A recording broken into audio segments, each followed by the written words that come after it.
Assalamualaikum warahmatullahi wabarakatuh. A'udzu billahi minasyaitonir rajim. Bismillahirrahmanirrahim. Alhamdulillahilladzi hadana li hadza wa ma kunna linahtadiya laula an hadanallah. Asyhadu an la ilaha illallah wahdahu la syarikalah wa asyhadu anna Muhammadan abduhu wa rasuluh wa nusalli wa nusallim ala nabiyyil amin wa ala alihi wa sahbihi ajma'in.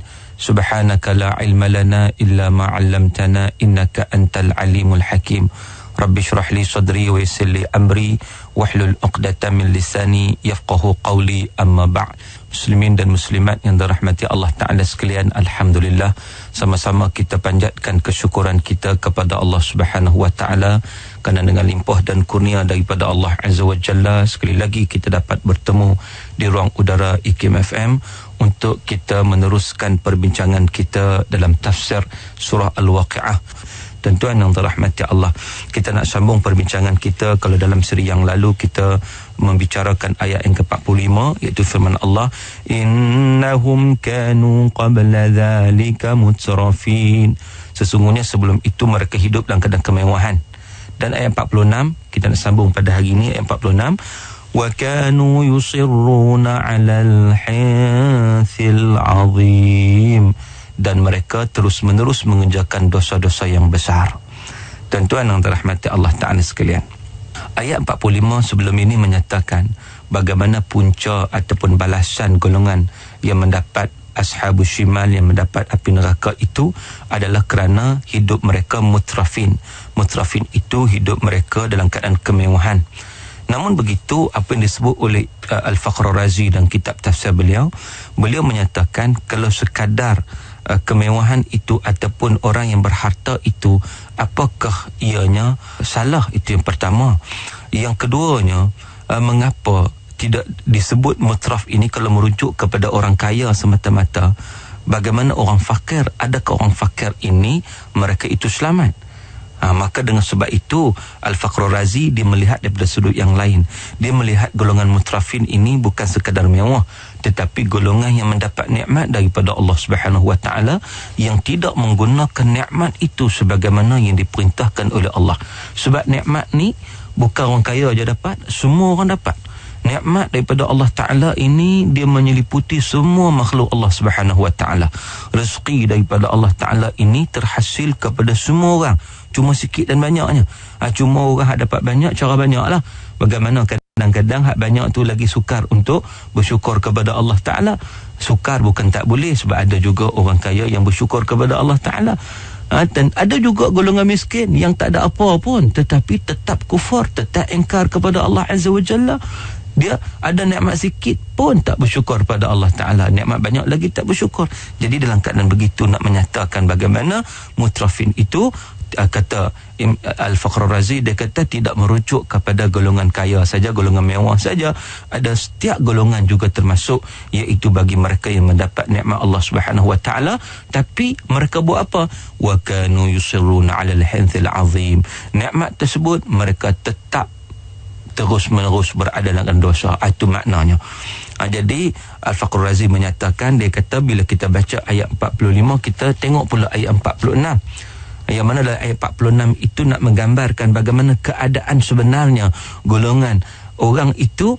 Orang tak kira lah dia miskin ke, dia kaya ke, tetapi sifat mereka itu adalah berterusan dalam keadaan dosa. Jadi terbentang di hadapan kita ini, sesiapa sahaja, kita terbentang di hadapan kita dosa dan pahala. Maka orang yang berterusan berada dalam dosa, maka golongan itulah yang begitu mudah ataupun mereka itu layak mendapat azab daripada Allah Azza wa Jalla. Disebut oleh Ibn Kathir apabila menafsirkan ayat wa kanu yusirruna 'alal hinthil 'azim, kata Ibn Kathir bila sebut wa kanu yusirrun, yusirrun ni makna apa? Mereka berterusan. Berterusan tu kata Ibn Kathir maknanya mereka itu tidak berniat untuk bertaubat kepada Allah. Dalam keadaan mereka itu tidak ada nawaitu nak bertaubat ni, tak ada langsung.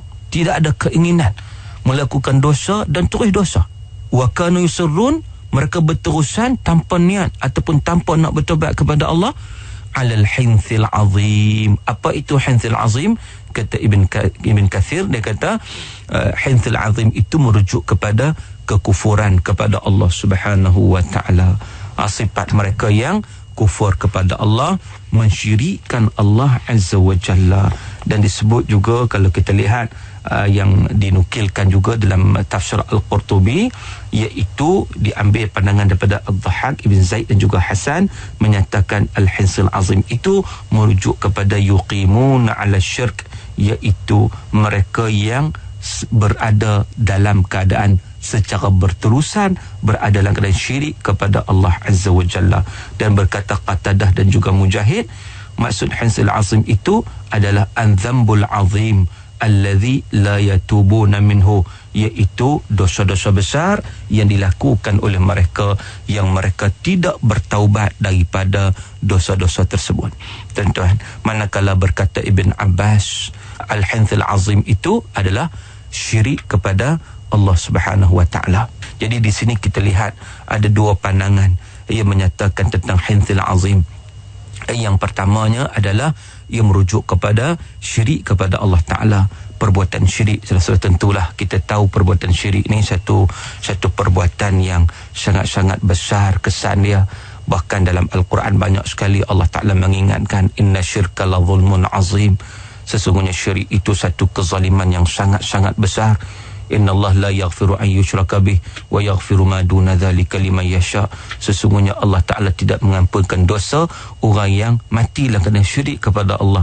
Sebaliknya Allah mengampunkan dosa selain daripada syirik bagi sesiapa yang Allah Ta'ala kehendaki. Dan syirik ni kalau kita lihat, dia ada dua kalau pembahagian dia. Yang pertama syirik akbar, yang kedua syirik asghar. Syirik akbar ni syirik besar. Apa syirik besar? Iaitu dia menyengutukan Allah Subhanahu wa taala. Dalam mengabdikan diri pada Allah, dia menyengutukan Allah, dia menduakan Allah Ta'ala.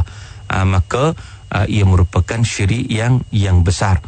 Sebagai contohnya, dia beribadat kepada selain daripada Allah, termasuklah ia menjadikan Tuhan-Tuhan, yang menyatakan bahawa Nabi sebagai Tuhan, Nabi Isa sebagai Tuhan, dan kemudian mengabdikan diri kepada patung, kepada apa juga berhala dan sebagainya, yang jelas syirik kepada Allah Subhanahu wa taala.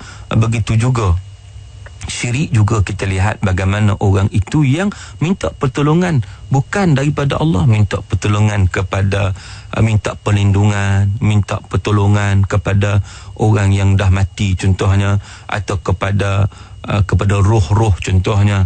Dia minta pertolongan, soalannya bagi dia Allah Ta'ala tak ada, baginya Allah Ta'ala tidak ada. Yang ada adalah unsur-unsur gaib yang lain selain daripada Allah Ta'ala yang diminta pertolongan daripadanya. Sedangkan Allah Ta'ala menyatakan wala tad'u min dunillah ma la yanfa'uka wa la yadhurruk. Jangan kamu pohon daripada selain daripada Allah yang tidak boleh memberi manfaat dan juga tidak boleh memberi mudarat kepada kamu. Maka dengan sebab itu sesuatu perkara yang perlu diambil perhatian supaya kita tidak terjebak dalam sebarang perkara syirik kepada Allah Azza wa Jalla. Manakala perkara yang kedua adalah syirik asghar. Syirik asghar, syirik kecil. Syirik kecil ni dia tak keluar daripada agama. Dia maknanya tidaklah menjejaskan tauhid seseorang, tetapi dia menyebabkan iman seseorang itu berkurang. Ataupun dia juga merupakan satu dosa besar yang sangat besar di sisi Allah Subhanahu wa taala. Yang kata syirik kecil itu, syirik kecil berlaku dalam pelbagai perkara lah, antaranya bersumpah dengan selain daripada Allah Subhanahu wa taala.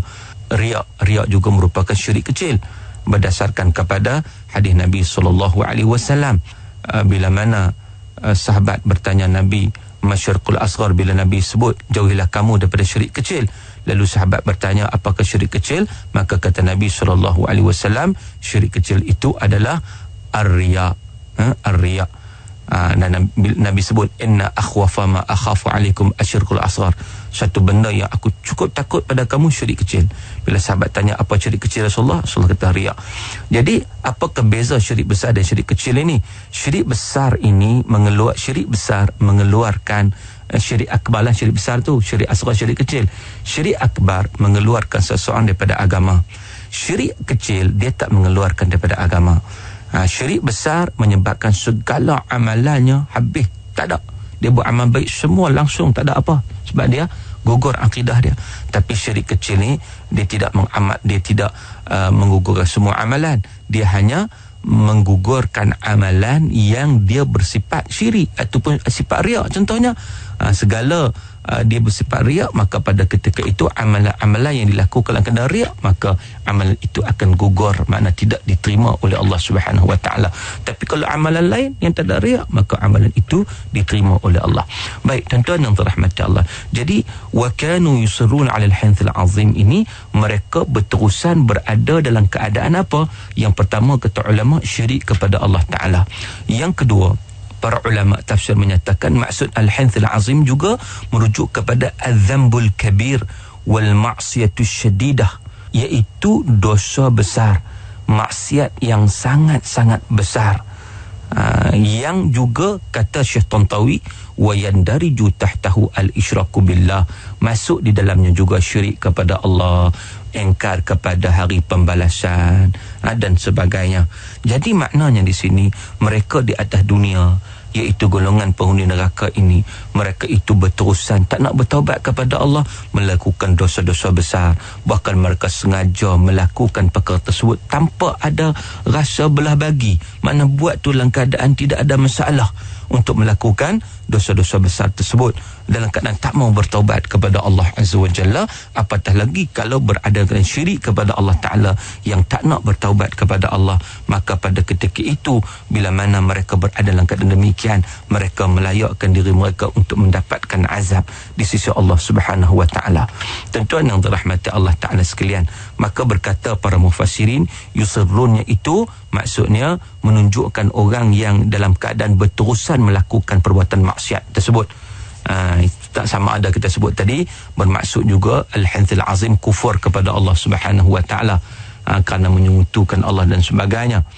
Dan tuan-tuan, disebut dalam tafsir Al-Azhar menyatakan, Profesor Hamka mengulas juga ayat ini, iaitu orang berterusan atas dosa besar itu.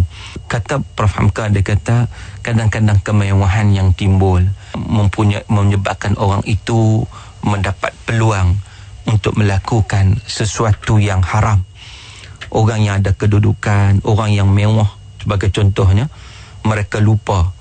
Lalu bila mana mereka lupa kepada Allah Ta'ala, ia membuka ruang kepada mereka untuk melakukan dosa.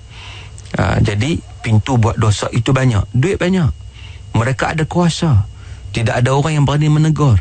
Bahkan kadang-kadang orang yang tegur itu dianggap orang sebagai musuh dia, yang tak suka tengok dia ada kekayaan dan sebagainya, yang menghalang kehendak-kehendak hawa nafsunya. Maka dengan sebab itu, apabila satu dosa besar telah dimulai, maka dia akan berterusan melakukan dosa-dosa besar yang lain, tak henti-henti. Kata Prof Hamka, dia kata misalnya, dia bagi contoh, orang yang terlanjur kerana hidup mewah ni, dia ada duit, dia berzina. Contohnya ada duit, dia boleh melanggar pelacur, dia boleh buat apa saja.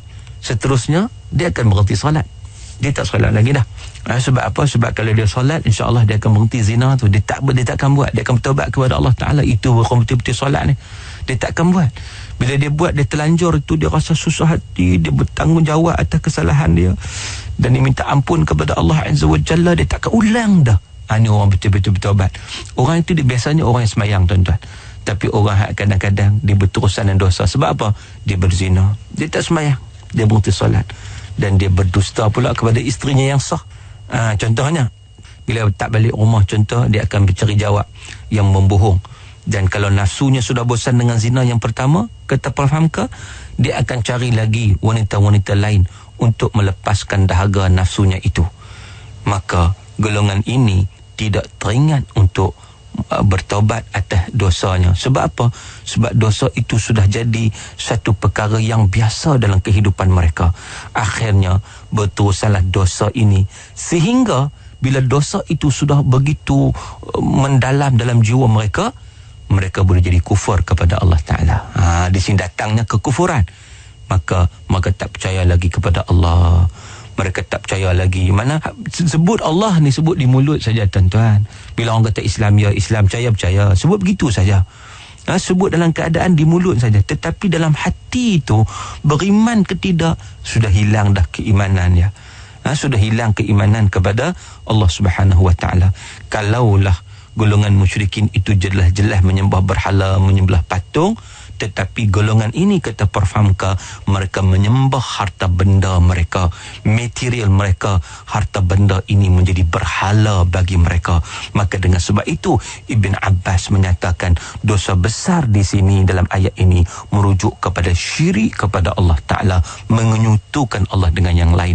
Menyenyutukan Allah ni bukan maknanya menyenyutukan sembah berhala itu saja, tetapi bila mana dia sembah harta dia, seolah-olah hartanya itu Tuhan bagi diri dia tak pedulilah halal haram, dia rasa hartalah penentu segala-galanya.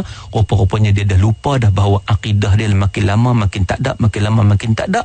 Dia sudah tidak percaya kepada Allah Azza wa Jalla. Bagi dia kehidupan dia itulah hidup dia di atas dunia ni, walaupun atas IC-nya Islam, tapi hakikat dalam hati jiwa nurani dia tak beriman kepada Allah dah. Dia tak beriman pada syurga neraka, dia tak beriman kepada pembalasan di akhirat. Maka pada ketika itu dia bebas melakukan apa saja, langsung tidak mau bertaubat dan berterusan beradalkan dosa-dosa seumpama itu. Dan ini dimaksudkan bagaimana golongan ini, golongan yang mendapat neraka daripada Allah Subhanahu wa taala, kerana mereka boleh dikatakan sudah gugur iman mereka. Tuan-tuan yang dirahmati Allah Ta'ala sekalian, banyak lagi perbincangan kita akan sambung pada seri akan datang. Aqulu qawli hadha wa astaghfirullahal azim li wa lakum wa billahi taufiq wal hidayah. Assalamualaikum warahmatullahi wabarakatuh.